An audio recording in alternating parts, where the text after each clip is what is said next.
Hello' class 10 আশা কৰোঁ তোমালোকৰ half yearly preparation বহুত ভাল ধৰণে চলি আছে।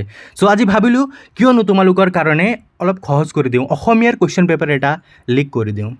লিক অৰ্থাৎ মই প্ৰত্যেকখন ডিষ্ট্ৰিক্টতে গৈ পেলাই তোমালোকৰ কুৱেশ্যন পেপাৰবোৰ লিক কৰিব নোৱাৰোঁ, সেইকাৰণে তোমালোকৰ উপযোগীকৈ এটা মডেল কুৱেশ্যন পেপাৰ তোমালোকৰ কাৰণে দিয়া হৈছে। তোমালোকে চোৱা, ইয়াৰ সকলো উত্তৰবোৰ নিজে কৰিবলৈ চেষ্টা কৰিবা, আৰু যদি আজিয়েই তোমালোকৰ যদি হাফ ইয়াৰলি এক্সাম হয় তেন্তে তুমি কিমান প্ৰস্তুত হৈ আছা হাফ ইয়াৰলি এক্সামখন দিবলৈ, সেইটো তোমালোকে আজি নিজেই পৰীক্ষা কৰিব পাৰিবা। ঠিক আছে, চ' কুৱেশ্যন পেপাৰখন চোৱা, গোটেইকেইটা কুৱেশ্যনবিলাক ছল্ভ কৰিবলৈ চেষ্টা কৰা, নিজে ছল্ভ কৰিবা, যদি নাজানা কমেণ্ট কৰিবা, মই তোমালোকক সহায় কৰি দিম। ঠিক আছে, কুৱেশ্যন পেপাৰখন চোৱা এফালৰ পৰা, মই এফালৰ পৰা গোটেইকেইটা কুৱেশ্যনবিলাক দি দিছোঁ, আৰু চেনেলটো ছাবস্ক্ৰাইব কৰা নাই যদি ছাবস্ক্ৰাইব কৰি দিয়া, তোমালোকৰ এক্সামলৈকে মই সকলোবিলাক সহায় মই যিমান পাৰোঁ তোমালোকক কৰি যাম। ঠিক আছে, 1 নম্বৰীয়া কুৱেশ্যনকেইটা চোৱা। দ্য ব্লেক হোল গ্ৰন্থখন কাৰ ৰচনা? দ্বিতীয়খন প্ৰশ্ন হৈছে GNRC হস্পিটেলৰ স্বত্বাধিকাৰীজনৰ নাম কি? তৃতীয় প্ৰশ্ন ইম্পৰ্টেণ্ট কুৱেশ্যন আহি থাকে, সোধা কুৱেশ্যন হয়, কোকোকোলা কোম্পানীৰ বিজ্ঞাপনটোত কোৱা কথাটো কি? এই 3 নম্বৰ কুৱেশ্যনটো যিটো আছে, কোকোকোলা কোম্পানীৰ বিজ্ঞাপনটোত কোৱা কথাটো কি? তোমালোকে মোক কমেণ্ট কৰি জনাবা, জল্দি জনাবা ইয়াৰ উত্তৰটো কি হয়। ঠিক আছে, নেক্সট কুৱেশ্যনটো হ'ল ভাৰতীয় সংস্কৃতিৰ প্ৰাণ কি? আৰু নেক্সট কুৱেশ্যন হ'ল কোনটো যুগক ভাৰতীয় সংস্কৃতিৰ বিস্তাৰ যুগ বুলিব পাৰি? আৰু নেক্সট কুৱেশ্যনটো হৈছে ভাইৰাছ কি? ঠিক আছে, তাৰপাছত নেক্সট কুৱেশ্যনটো হৈছে নেটৰ সম্পূৰ্ণ অৰ্থটো লিখা, আৰু ইয়াৰ পিছত নম্বৰ কুৱেশ্যনটো হৈছে অৰুণিমা সিনহা এভাৰেষ্টত কিমান সময় আছিল? আৰু তাৰপাছত নেক্সট কুৱেশ্যনটো হৈছে মহিচন্দ্ৰ মিৰি কোন? চ' তোমালোকে দেখা পালা কুৱেশ্যনকেইটা কেনেকুৱা আছে। আধা তোমালোকৰ টেক্সট বুক য'ৰ পৰা তোমালোকৰ প্ৰশ্নাৱলীৰ পৰা দিয়া হৈছে, কিন্তু আধা তোমালোকৰ কিতাপৰ ভিতৰৰ পৰা দিয়া গৈছে। চ' তোমালোকে কিতাপবোৰ ভালদৰে পঢ়ি ল'বা, পাঠবোৰ ভালদৰে পঢ়ি ল'বা, তেতিয়াই ইয়াত থকা কুৱেশ্যনবিলাক ভালদৰে তোমালোকে কৰিব পাৰিবা। ইয়াত চোৱা, তোমালোকৰ দিয়া হৈছে কবি পৰিচয়ৰ পৰাও তোমালোকক কুৱেশ্যনবিলাক দিয়া গৈছে। চ' তোমালোকে ভালদৰে কবি পৰিচয়বিলাকো পঢ়ি ল'বা, কিয়নো তাৰ পৰাও প্ৰশ্ন আজিকালি দিয়ে। চ' এতিয়া চোৱা, 2 নম্বৰীয়া কেইটামান কুৱেশ্যন তোমালোকক দিয়া গৈছে। 2 নম্বৰীয়া কুৱেশ্যনবিলাক চোৱা তোমালোকে। প্ৰথম কুৱেশ্যনটো হ'ল তোমালোকৰ সফল উদ্যোগী হ'বলৈ কিয় কঠিন? ইম্পৰ্টেণ্ট কুৱেশ্যন হয়, খুজি থকা কুৱেশ্যন হয়। ঠিক আছে, নেক্সট তোমালোকে চোৱা, হেম বৰুৱাদেৱৰ 2খন গ্ৰন্থৰ নাম লিখা। কবি পৰিচয় তোমালোকে পঢ়িবই লাগিব ইয়াৰ উত্তৰ কৰিবলৈ। চ' সেইকাৰণে মই আকৌ এবাৰ কৈছোঁ, কবি পৰিচয়বিলাক তোমালোকে গোটেইকেইটা ভালধৰণে পঢ়িবা। নেক্সট কুৱেশ্যনটো চোৱা, চিকিৎসালয়ৰ পৰা ওলাই গৈ অৰুণিমাই কাক আৰু কিয় লগ ধৰিছিল? ইম্পৰ্টেণ্ট কুৱেশ্যন হয়। এই কুৱেশ্যনটো তোমালোকৰ নম্বৰ কুৱেশ্যনো ভেৰি ইম্পৰ্টেণ্ট হয়। ভাইৰাছে কম্পিউটাৰ এটাৰ কেনেদৰে বিজুতি ঘটাব পাৰে? একদম ইম্পৰ্টেণ্ট কুৱেশ্যন হয়, কমন কুৱেশ্যন হয়, চাই পেলাই যাবা। নেক্সট কুৱেশ্যনটো চোৱা তোমালোকে, নিগনা চিকাৰীৰ প্ৰকৃত নাম কি? তেওঁ প্ৰথমে কাক কাজিৰঙাৰ গড় দেখুৱাইছিল? তোমালোকে ইয়াৰ উত্তৰো ভালদৰে কৰিবা। ঠিক আছে, নিজে কৰিবা, আৰু নিজৰ বন্ধু বান্ধৱীৰ লগতে এই কুৱেশ্যন পেপাৰখন শ্বেয়াৰ কৰি দিবা, আৰু তেওঁলোককো চেলেঞ্জ কৰিবা যে তুমি কিমান নম্বৰ পাবা আৰু মই কিমান নম্বৰ পাম। এনেকৈ যদি নিজৰ ওপৰতে তোমালোকে টেষ্ট কৰি ল'বা। ঠিক আছে, আৰু এনেদৰে তোমালোকৰ পৰীক্ষাবিলাক ভাল হ'ব, আৰু যিমান পাৰা তোমালোকে প্ৰিভিয়াছ ইয়াৰ কুৱেশ্যন পেপাৰবোৰ চোৱা না, সিমানে তোমালোকৰ কাৰণে লাভ হ'ব। আৰু লগতে যদি অসমীয়াৰ গোটেইকেইটা কুৱেশ্যন, কোনবোৰ কুৱেশ্যন আৰু ইম্পৰ্টেণ্ট হয়, গোটেইকেইটা চেপ্টাৰৰে মই এটা ভিডিঅ' প্ৰস্তুত কৰি দিছোঁ। ইয়াত চোৱা, তোমালোকক লিংকটো দিয়া হৈছে তলত ডেছক্ৰিপশ্যনত, তোমালোকে গৈ পেলাই চাব পাৰা। ঠিক আছে, নেক্সট কুৱেশ্যনটো চোৱা।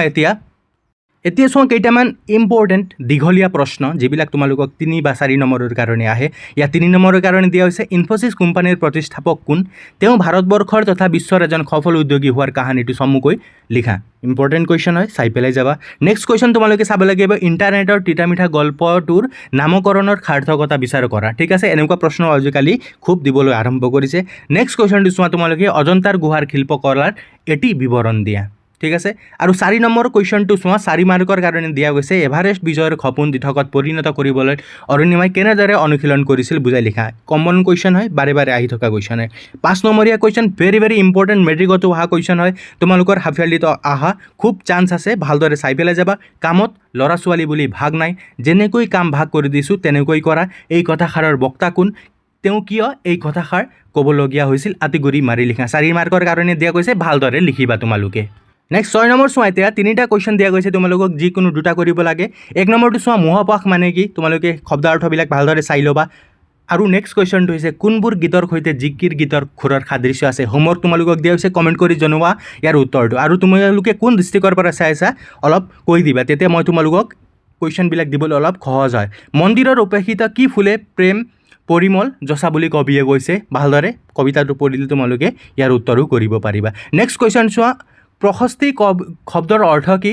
কবিতাটোত কবিয়ে কাৰ প্ৰশস্তি কৰিছে ইম্পৰ্টেণ্ট কুৱেশ্যন হ'ব নেক্সট কুৱেশ্যনটো চোৱা শ্ৰী শ্ৰী মাধৱদেৱৰ দুখন আখ্যানমূলক ৰচনাৰ নাম লিখা ইয়াত তোমালোকক আখ্যানমূলক ৰচনাৰ নাম লিখিবলৈ দিয়া গৈছে বা তোমালোকক কুৱেশ্যন এনেকৈও আহিব পাৰে শ্ৰী শ্ৰী মাধৱদেৱৰ কবি পৰিচয়টো দিয়া বা শ্ৰী শ্ৰী মাধৱদেৱৰ বিষয় তোমালোকক চমুটোকাও লিখিব আহিব পাৰে চ' ভালদৰে চাই পেলাই যাবা 8 নম্বৰীয়া কুৱেশ্যন ভেৰি ইম্পৰ্টেণ্ট কুৱেশ্যন হয় মই যেতিয়া তোমালোকৰ কিতাপৰ পৰা ইম্পৰ্টেণ্ট কুৱেশ্যনবিলাক দেখুৱাই দিছোঁ এই কুৱেশ্যনো মই তোমালোকক কৈছোঁ মেট্ৰিকতো এই কুৱেশ্যনটো আহি যাব পাৰে ভালদৰে চাই পেলাই যাবা পানী মৰে পিয়াহত অগ্নি মৰে জাৰত খুদা ৰচুল লুকাই আছে মুমিনৰ আঁৰত গুৰুত্বপূৰ্ণ প্ৰশ্ন হয় গুৰুত্বপূৰ্ণ ভাৱটি বিশ্লেষণ কৰা হয় এইটো ভালদৰে চাই পেলাই যাবা আৰু নেক্সট তোমালোকৰ কবিতাৰ মূল ভাৱ চাব লাগে তোমালোকে বৰগীত চাবা প্ৰশস্তি চাবা ঠিক আছে এইকেইটা তোমালোকৰ কাৰণে ইম্পৰ্টেণ্ট হয় ভালদৰে চাই পেলাই যাবা আৰু প্ৰশ্ন চোৱা আৰু ইয়াত চোৱা বাবাহঁত তোমালোকক ইয়াত গ্ৰামাৰ ছেকশ্যনো ধুনীয়াকৈ দিয়া গৈছে তোমালোকে ভালদৰে চাই পেলাই যাবা সমাসৰ বিষয়ে অলৰেডি মই ভিডিঅ' আপলোড কৰি দিছোঁ আমাৰ চেনেলত আদাৰ্ছ পাৰ্চেল চেনেলত আছে গৈ পেলাই চাব পাৰা খন্দি ভঙা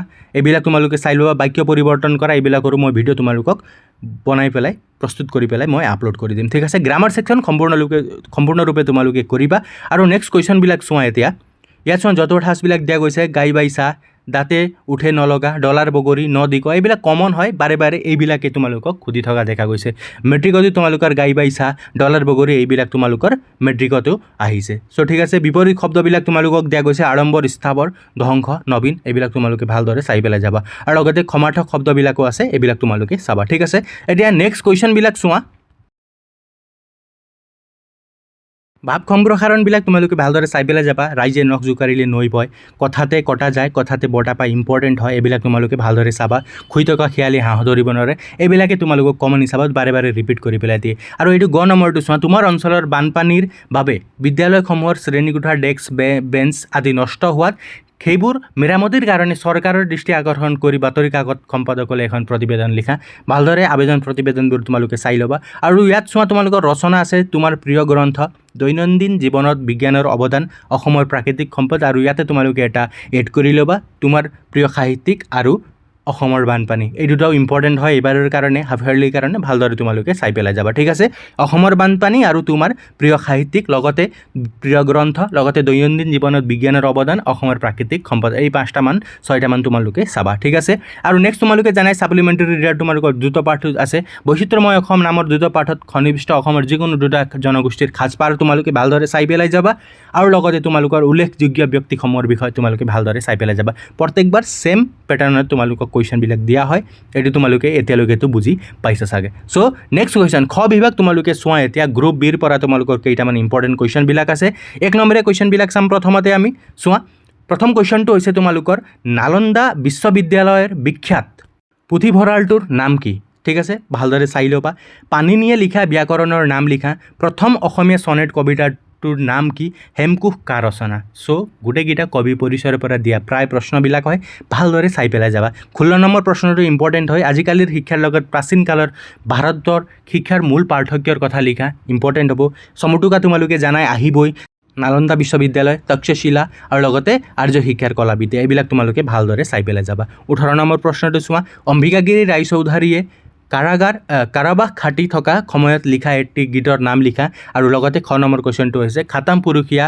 খুনৰ চোতাল কিহেৰে পোত খাই আছে বুলি কবিয়ে কৈছে এইবিলাক কুৱেশ্যন তোমালোকে ভালদৰে চাই পেলাই যাবা ঠিক আছে আৰু নেক্সট এইটো তোমালোকৰ কমন প্ৰত্যেকবাৰ দিয়ে নহ'লে যে বিশ্বসভাত নহ'ব তোৰ বহাৰ ঠাই কবিয়ে কিয় এনেদৰে ক'বলগীয়া হৈছিল বা নিৰ্দেশ দিছে বিশ্বসভাৰ বহাৰ ঠাই পাবলৈ কবিয়ে কি কৰিবলৈ নিৰ্দেশ দিছে চেম এনেকুৱা পেটাৰ্ণতে কুৱেশ্যনবিলাক তোমালোকক দিয়া যায় ভালদৰে চাই পেলাই যাবা নেক্সট তোমালোকে চোৱা ধৰজাৰু ধৰবাই কবিতাটোৰ মূল ভাৱ লিখা অথবা হিংসা দেশৰ ভেদাভেদৰ ঘৃণী স্বাৰ্থ ভেমৰ ক'ত যে কি মলি মামৰ ভৰি জাতিৰ জীৱন ব্যাখ্যা কৰা এটা দিছে দুটাৰ ভিতৰত যিকোনো এটা তোমালোকে চাই ল'বা আহি যাব পাৰে ধৰজাৰু ধৰবাই তোমালোকৰ মূল ভাৱটো ভালদৰে চাই ল'বা আৰু লগতে ধৰজাৰু ধৰবাই কবিতাটোৰ পৰা যিটো স্বদেশ প্ৰেমৰ ভাৱ কেনেদৰে প্ৰকাশ পাইছে কবিয়ে এই কুৱেশ্যনে ইম্পৰ্টেণ্ট হয় কিন্তু মই তোমালোকৰ যিটো দেখুৱাইছোঁ ইম্পৰ্টেণ্ট কুৱেশ্যনৰ যিটো তোমালোকক ভিডিঅ' আপলোড কৰি দিছোঁ তাত মই তোমালোকক কৈছোঁ যে সেইটো কুৱেশ্যনো স্বদেশ প্ৰেমৰ ভাৱ কেনেদৰে প্ৰকাশ পাইছিল কবি অম্বিকাগিৰি ৰায়চৌধুৰীৰ এইটো কুৱেশ্যনো ইম্পৰ্টেণ্ট হয় আৰু ইয়াত তোমালোকক গ্ৰামাৰ ছেকশ্যন দিয়া গৈছে